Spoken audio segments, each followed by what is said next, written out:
He was just a school janitor. People walked past him every day like he didn't exist. He cleaned our classrooms, mopped the dirty floors, and stayed back when everyone else left. But what no one saw was what he did after the school closed. He used broken chalks and an old blackboard to teach kids like me who couldn't afford tutors. We didn't have money, but he gave us time, hope, and belief. Years later, I stood in front of the whole nation, holding a microphone as the new education minister, and the first name I spoke wasn't mine. It was his. I'm glad to have you here. Follow my story until the end and comment the city you're watching from so I can see how far my story has reached. My name is Kevin. I was 12 years old when I first met Mr. Jason. He was the janitor at my public school in a small town in Indiana. We never paid much attention to him. He wore the same faded blue uniform every day, and he pushed a cart with mops, brooms, and cleaning sprays. He had gray in his hair and a quiet face. He never smiled much, but his eyes were soft. People thought he was just another poor man doing a cleaning job. But to me, he became the most important teacher I ever had. My family was broken. My dad had left when I was 6. My mom worked double shifts at a diner. We lived in a small apartment with peeling paint and a leaky bathroom. We didn't have internet, no phone, and barely any food some nights. I didn't even have a calculator or school bag. I used to wear the same shirt for 3 days.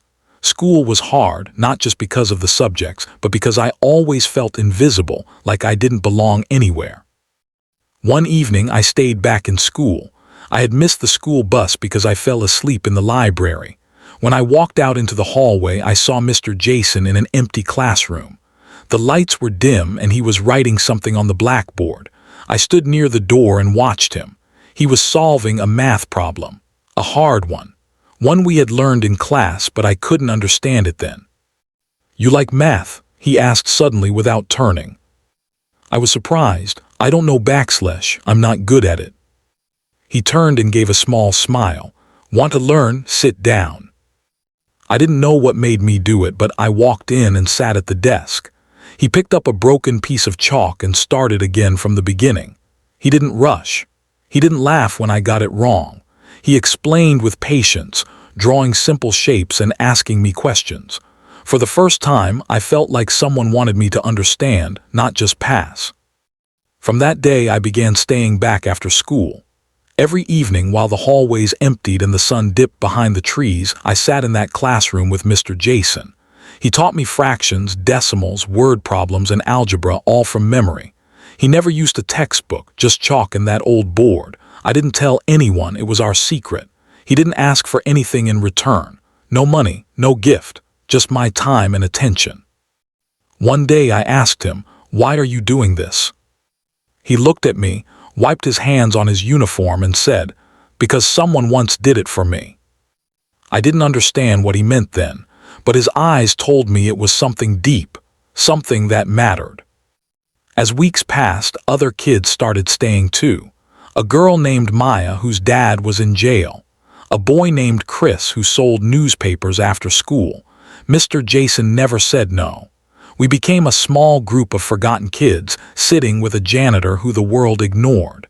But to us, he was everything. One evening, as I was packing up, I said, "One day, if I ever become someone, I'll tell the world about you."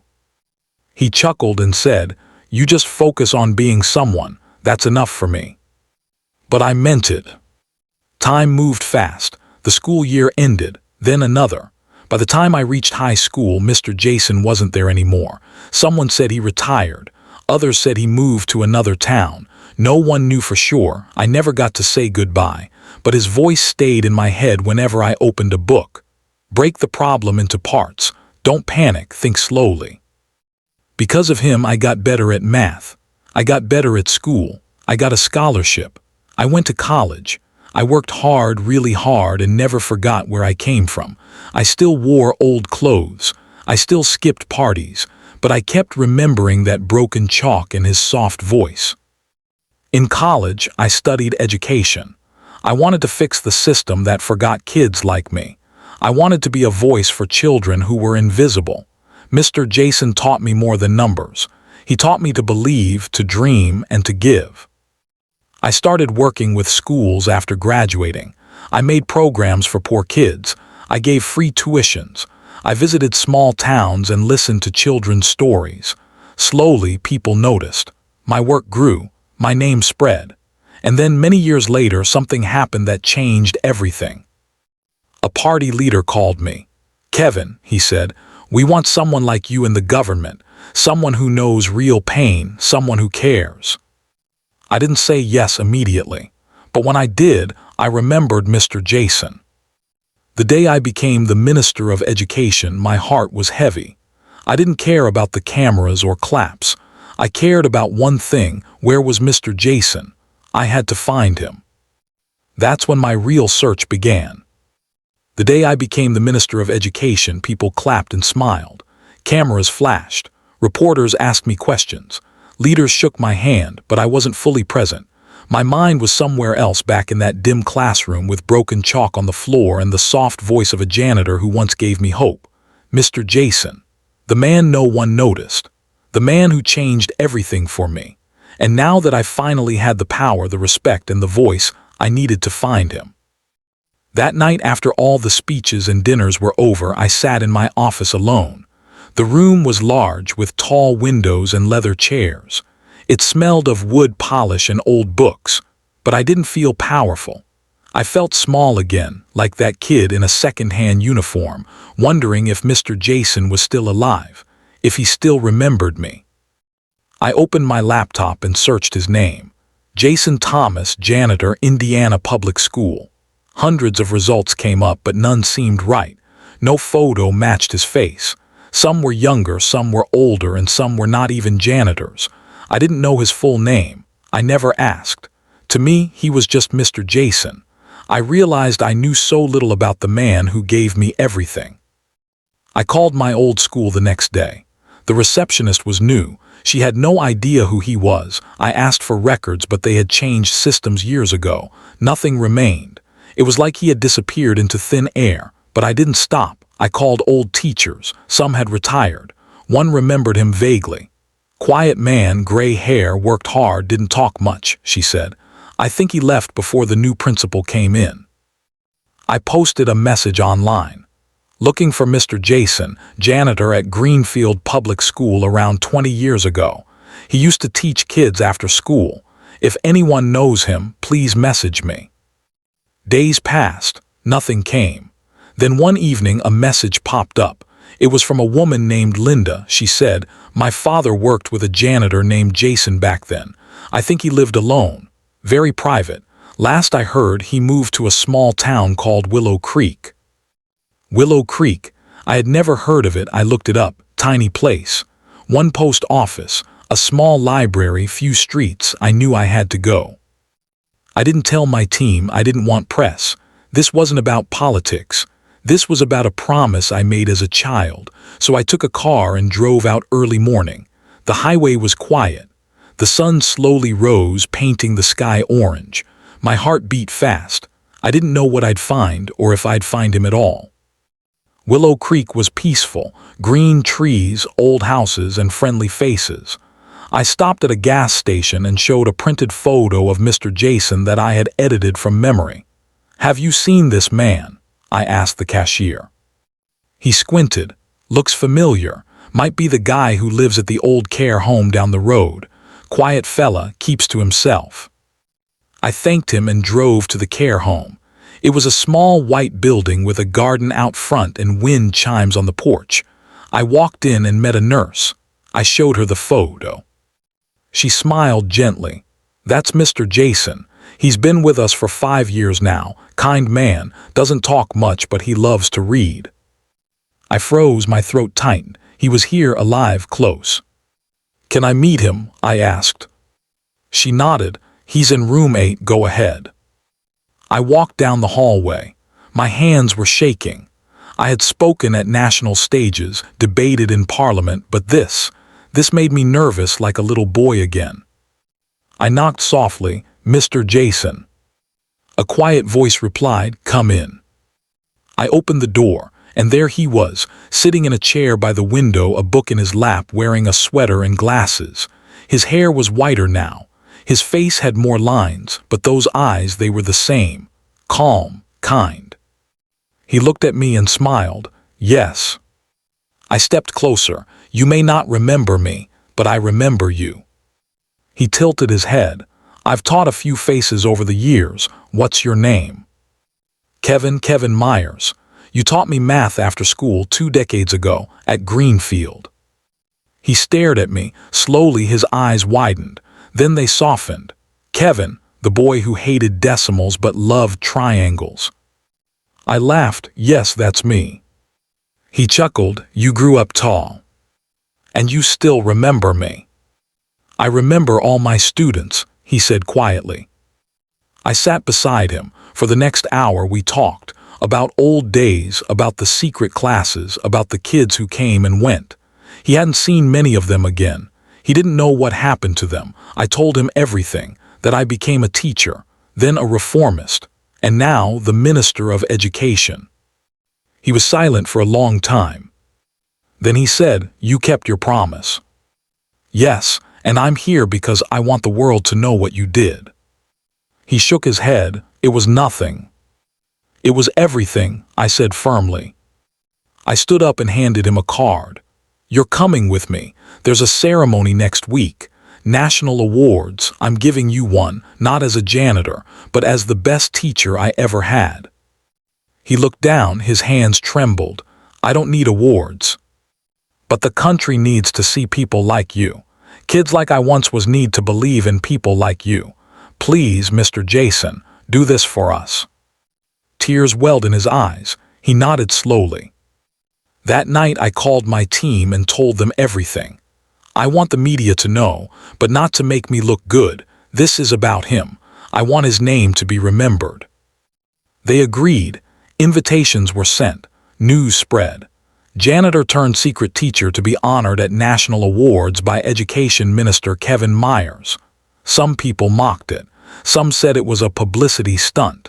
But most people felt something they hadn't felt in years, hope. On the day of the ceremony, Mr. Jason wore a new suit.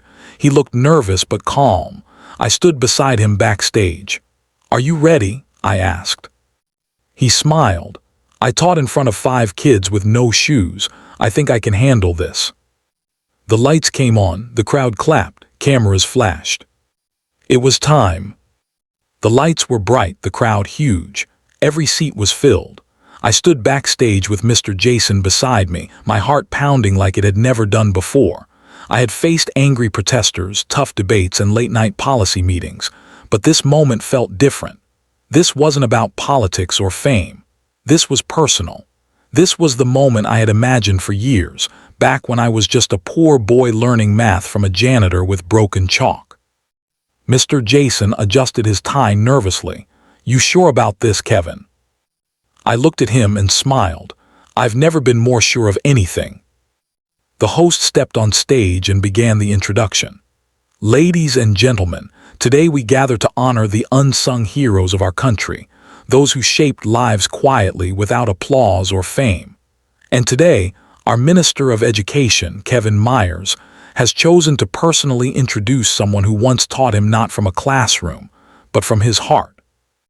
The crowd clapped politely, not knowing what was coming. I held Mr. Jason's hand for a second before stepping onto the stage.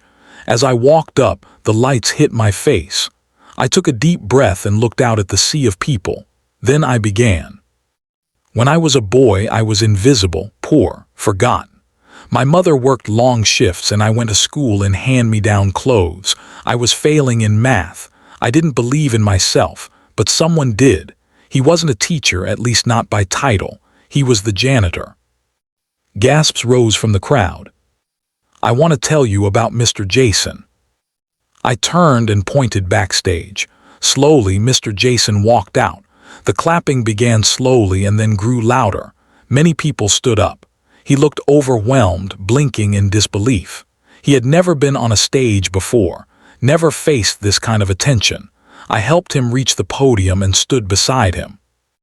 He stayed after school, I continued, and used leftover chalk and an old board to teach me and other poor kids. No one asked him to. He didn't get paid. He never asked for anything. But because of him, I passed math. Because of him, I believed I could be more. The camera panned across the audience. Some people wiped their eyes. Others nodded in quiet agreement. He taught us with kindness, patience, and belief. He saw us when no one else did. And now, today, it's time the nation sees him. I reached into my pocket and pulled out a golden medal. The National Educator's Honor, usually given to principals, professors, and famous thinkers. But today, it was for a man who mopped floors and cleaned bathrooms and still made time to change lives. I turned to Mr. Jason. Sir, you may not have had a title or a classroom, but you were my teacher, and I am proud to honor you today in front of the entire nation. His hands trembled as I placed the medal around his neck. The crowd stood again, clapping louder than before. Tears rolled down his cheeks and his lips trembled. He leaned into the microphone and whispered just one line. I only did what someone once did for me. And then he stepped back. I walked him off stage. My heart felt full, like I had finally repaid a debt that had weighed on me for 20 years. After the ceremony, news channels exploded. Janitor honored by Education Minister. Real heroes among us. From chalk to change, the story of Mr. Jason. But Mr. Jason didn't want attention. He asked to go back to Willow Creek. I like the quiet, he said.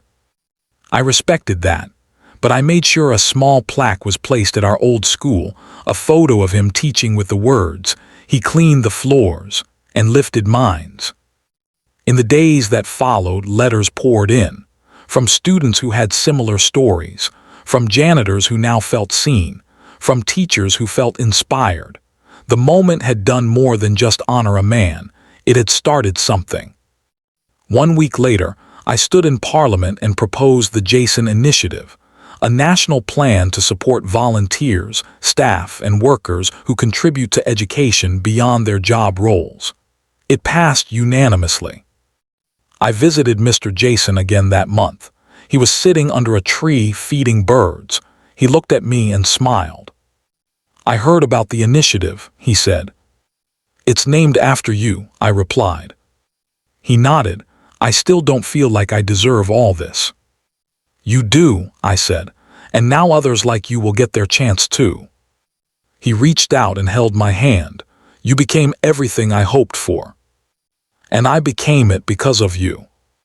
I stayed with him till sunset. We didn't talk much after that, just sat in silence, watching the sky change colors. That night I couldn't sleep. I thought about how different my life would have been if I hadn't missed that school bus all those years ago, if I hadn't seen him solving that math problem on the blackboard. Life is strange. Sometimes, one quiet person changes your whole world. And sometimes, if you're lucky, you get the chance to say thank you loud enough for the whole world to hear. After the ceremony, everything started changing, faster than I ever imagined. What began as a small tribute to one man's kindness turned into something far bigger. People across the country began talking about silent heroes, the helpers, guards, cafeteria workers, bus drivers, ordinary people who had been quietly doing extraordinary things, just like Mr. Jason once did for us. Emails flooded my office, hundreds then thousands. Some were simple thank yous, some were long stories. A boy from Ohio wrote, "Our school lunch lady helped me with reading after lunch. I never told anyone, but now I want the world to know." A girl from Texas shared, "The night guard used to bring me food when I had no lunch. No one believed me until now." Every story made me feel something I couldn't explain. Hope, pain, pride. It felt like a window had opened, and the voices that had been shut out for so long were finally being heard. The Jason Initiative grew. We launched a national database where students could write about people who changed their lives. We created small funds to help support these unsung helpers. We gave grants to janitors, bus drivers, part-time coaches, anyone who went beyond their duties to lift a child. We created a monthly honor system called Everyday Teachers. where 10 unsung heroes from different states were recognized. Mr. Jason became a symbol. People started saying, "Be someone's Mr. Jason." But through all this movement and progress, I still visited him. Once every 2 weeks, I made the trip to Willow Creek. He never moved out of that care home. "It's peaceful," he always said. He didn't want a mansion. He didn't want press. He only wanted peace and maybe a good book and some sunshine. One day, as we sat on the porch watching birds, he looked at me and said, "You know, I used to think I failed." "Failed?" I asked. "Yes," he said quietly. "I wanted to be a real teacher. I applied once. Didn't get selected. No degree. No support. So I became a janitor. I thought that was the end of my dream." I couldn't speak for a few seconds. "But you taught anyway," I finally said. He smiled. "Yes, I did, in the only way I knew how." "And because you did," I said, "I made it, and now thousands more will too." He nodded, and for the first time I saw tears fall from his eyes, slow and steady. Not from pain, but from healing. A few days later, I received an invitation to a global education summit. Countries from all over the world would attend. I was asked to speak about reforms and the future of learning. My team helped prepare a fancy presentation. They printed graphs, statistics, and policy plans, but on the flight, I put it all aside. When I stood on that international stage, I told them about Mr. Jason. I told them about the broken chalk, about the after-school lessons, about the way he made kids feel seen, even when the world ignored them. "The future of education," I said, "is not in bigger buildings or more tests. It's in people like Mr. Jason, people who care enough to give a child their time. That's where true change begins." The audience gave a standing ovation. After the summit, I received a message from an education leader in Kenya. He wrote, "We're starting our own Jason project here. Thank you for the story. It reminded us what teaching really means." Another message came from Brazil, then one from France, then Vietnam. The story had traveled across oceans, all from one old man in a quiet room with a chalkboard and a heart full of kindness. I called Mr. Jason and told him everything. He laughed softly.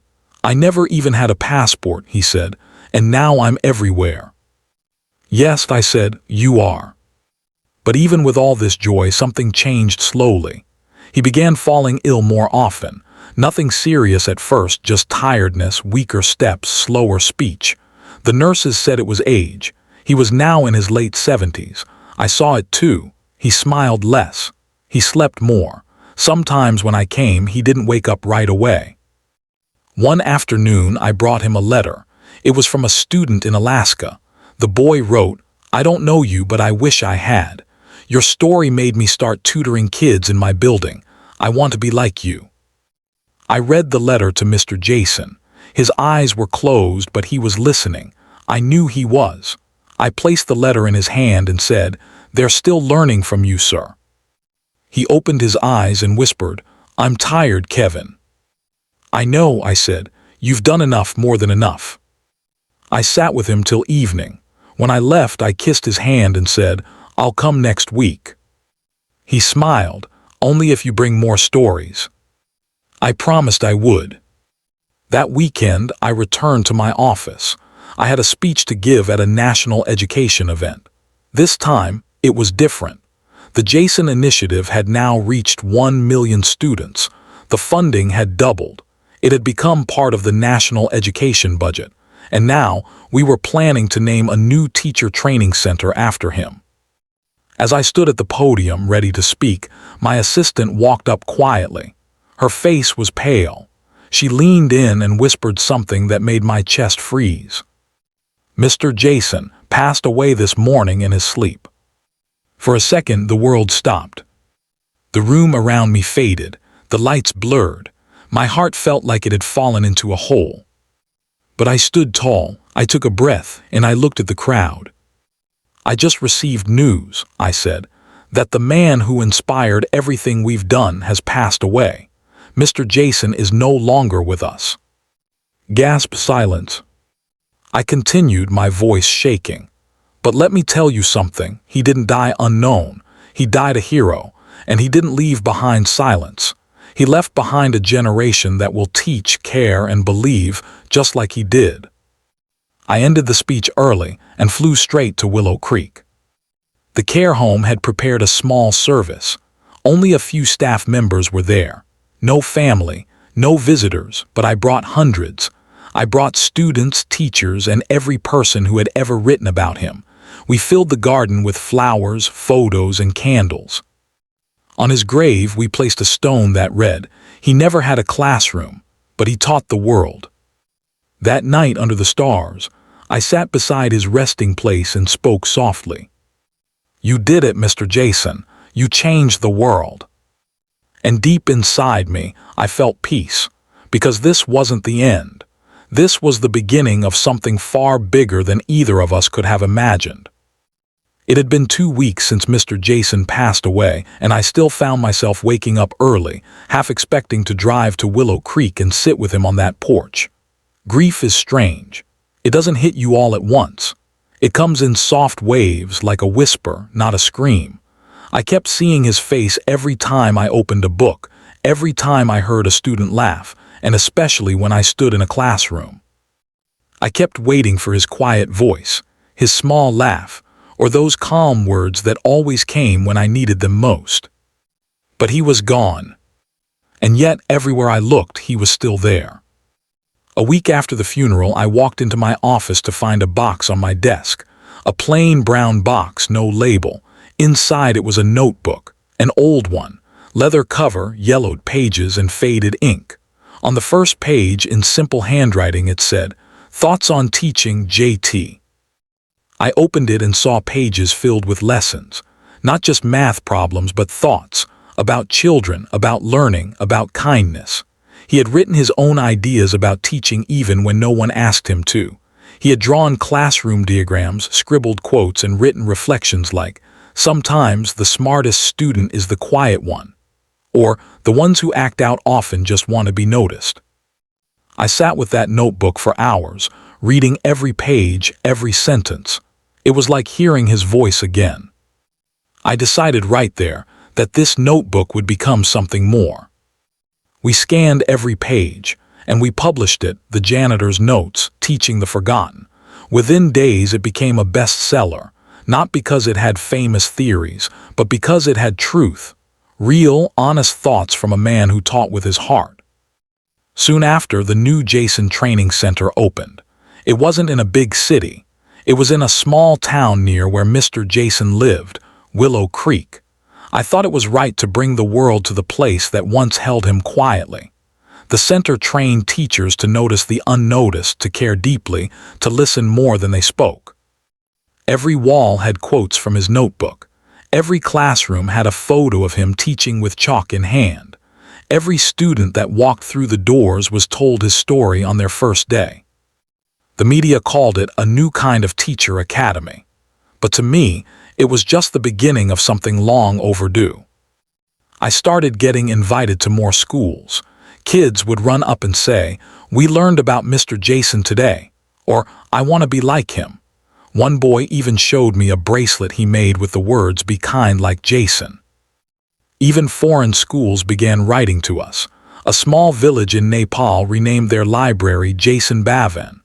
A school in South Africa started a chalkboard classroom with no books, saying, "If Jason could teach with chalk, so can we."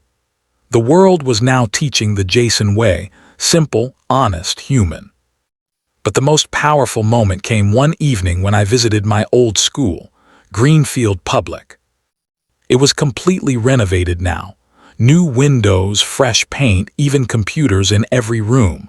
But the moment I stepped into the hallway, the memories came rushing back. The smell of pencils and paper, the echo of footsteps, the laughter and whispers. And then I saw it. On the wall outside the math room was a mural painted beautifully. It showed Mr. Jason in his janitor uniform, holding chalk in one hand and a math book in the other. Around him were children, smiling, learning, glowing. Above the mural, in big, bold letters, it read, Some teach with degrees, he taught with heart. I stood there for a long time. Students walked past, teachers greeted me, but I couldn't move. My chest felt heavy, but not in a sad way. It was like standing next to a dream that had finally come true. The school principal walked over, a young woman, kind face, sharp mind. "We tell every new student about him," she said. "It's part of our welcome. We want them to know that greatness can come from anywhere." I nodded, still staring at the mural. We walked to the old room where I had first seen Mr. Jason solving that math problem all those years ago. It had been turned into a small museum now. Inside were photos of kids he taught, newspaper clippings, his broom, his old mop bucket, and even the original chalk pieces we had found in storage. There was even a recording, an audio clip of his speech from the national ceremony. His voice played softly in the room on loop. "I only did what someone once did for me." That line. It kept echoing inside me. It reminded me that legacies don't start with big titles or powerful positions. They begin with small acts, often unnoticed. Before I left, I wrote a message in the museum guest book. I didn't sign it with my title, just my name. "I am proof of his belief. Thank you, Mr. Jason, Kevin." As I walked out of the school, a little boy ran up to me and asked, "Sir, were you really taught by him?" I smiled. "Yes, he taught me everything." He looked amazed. "Then maybe one day I'll be a minister too." "Maybe," I said, kneeling down. "But no matter what you become, remember, what matters most is how kind you are to others." He nodded and ran off. That night, as I sat in my home reading letters from kids around the world, I realized something powerful. Mr. Jason never had a classroom, but now he was part of millions. He had passed away quietly, but his story had become louder than anything I could have done alone. He was never rich, but his name now built schools, trained teachers, and inspired children from every corner of the world. And I was proud, not just to have known him, but to carry his light forward. This was no longer just my story, it was ours. And it was still growing. 1 year after Mr. Jason's passing, I stood on another stage, but this time it wasn't for a ceremony, a speech, or an award. It was for something far more personal. We were opening a brand new school in one of the poorest neighborhoods in the country, a place where kids still shared textbooks and power cuts were normal during lessons. A place where dreams often stayed small because no one showed the kids how big they could be. This school was different. It had everything modern, yes, but that wasn't what made it special. What made it special was its name. The Jason Thomas Academy. It was the first school in the country named after a janitor. The board members had hesitated at first. Why not name it after a historical educator? They asked. But I had looked at them and said, because no historical name taught me how to divide fractions with broken chalk after the school bell rang. They never questioned it again. That day, students from the neighborhood gathered in clean uniforms, some for the first time ever. Their parents stood proudly behind them. Some had tears in their eyes. One father told me, "This is the first time anyone cared to build something like this here." I just smiled. I knew Mr. Jason would have said, "Every child deserves a clean floor, a clean desk, and a teacher who believes in them." The ribbon was cut, the doors opened, and the children walked in. And in the center of the entrance hall was a statue, not of a man in a suit, not of a scholar with books, but of a man in a janitor's uniform, one hand holding a broom, the other holding chalk. His face calm, his stance strong. It was Mr. Jason. Underneath it read, "You don't need a classroom to teach, you just need love." That statue was cast from memory and old photos. I personally checked every detail. Even the small rip on his left sleeve we all remembered as kids. I wanted children to look up at it every day and remember, no one is too small to make a difference. After the event, I went home alone, carrying a folder of handwritten letters from the first batch of students at the Jason Thomas Academy. Every letter started with the same line. "Dear Mr. Jason, I wish I could have met you." I sat by my window and read each one. One child wrote, "Sometimes I feel stupid in class, but then I see your statue and I remember smart isn't just about grades." Another said, "My brother dropped out of school last year, but I'm staying for you." I kept reading until my eyes were wet. That night I dreamed of him. He was in that old classroom, the one with the broken blinds and the dusty shelves. He was writing on the board with chalk just like he used to. I was 12 again, sitting in the front row. I watched him solve a math problem. Then he turned and looked at me, smiled, nodded, didn't say a word. When I woke up, I stayed still for a while. I felt peace, deep peace. The next morning, I announced a new national holiday, Unsung Heroes Day. A day for every student, teacher, and citizen to thank someone who changed their life quietly. Not celebrities, not stars, just people who gave silently. The first Unsung Heroes Day was beautiful. Children gave cards to their bus drivers. Teachers hugged cafeteria workers. Students clapped for cleaners. And across the country, people whispered the name Mr. Jason. That year, I also launched a mentorship program where former students could return to their schools and teach or guide new kids. We called it the Jason Circle, and I was the first mentor. I returned to Greenfield Public again, not as a minister this time, but just as Kevin.